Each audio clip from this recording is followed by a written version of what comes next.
The F-22 Raptor, a fifth-generation fighter jet, was once considered a symbol of the United States aviation prowess. However, by 2009, the U.S. government had abandoned the fighter, producing only 187 aircraft instead of the planned 750. The primary reason for this was that the F-22's development took so long that its adversary, the Soviet Air Force, had already disbanded. Additionally, the high costs of producing a $300 million aircraft became unsustainable due to the demands of wars in Iraq and Afghanistan and the lack of a worthy opponent. The global economic recession that began in 2008 further cemented its downfall. The story of the F-22 Raptor began in the early 1980s when the U.S. Air Force sought a replacement for the F-15C Eagle. A fly-off between Northrop YF-23 and Lockheed Martin YF-22 ensued, with the latter winning and later being renamed as the F-22 Raptor, serving as a cornerstone of American air power. The U.S. Air Force originally estimated that 750 of their new fighter planes would cost $26.2 billion at a per-plane cost of $35 million. However, as the Cold War came to an end in 1990 during the George H.W. Bush administration, the buy was reduced to 648 aircraft. This number continued to decrease drastically to 339 by 1997, then to 277 by 2003, and eventually, in 2009, the buy was cut down again to just 187 planes, along with 8 testing and development aircraft, leading to the termination of the aircraft's production line.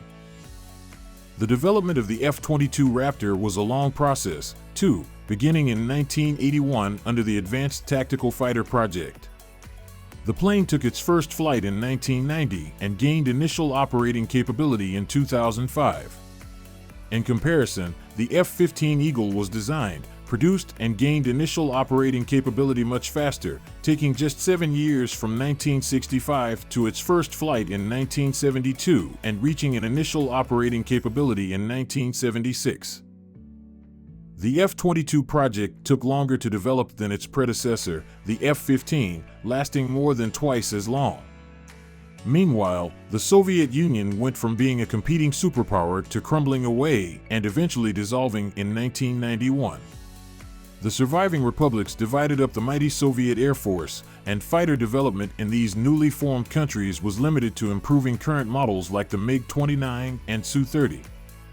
With few fighter jets available and pilots logging minimal flight hours during the sparse economic conditions of the 1990s, there was little urgency to expedite the F-22 project. However, during this period, the F-22 gained an air-to-ground capability, expanding its potential usage. The wars in Iraq and Afghanistan also affected the F-22's development. The immense cost of supporting 2 low-intensity conflict wars concurrently made it difficult to justify expenses for a competitor that didn't exist at the time. The F-22 was not sent to Iraq or Afghanistan, and as a result, it was often portrayed as competing for resources against crucial weapon systems needed in the actual wars being fought by the United States. Sometimes, the F-22 was unfairly depicted as a program funded instead of the mine-resistant ambush-protected vehicles that protected ground troops in Iraq and Afghanistan from improvised explosive devices.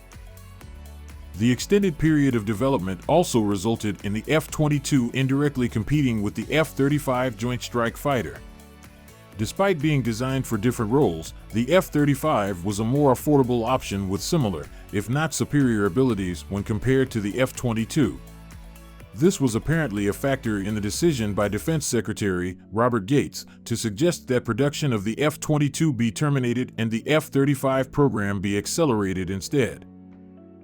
Gates predicted that by the year 2025, the U.S. would have 1,700 F-35s, a target that the Pentagon is unlikely to reach due to the program's controversies, cost overruns, and delays.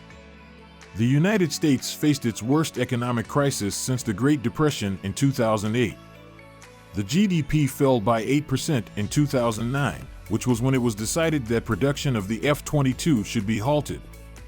The recession lasted until 2010, and the recovery is still ongoing.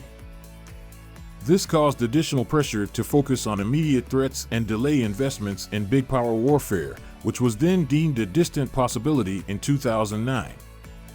Thanks for watching.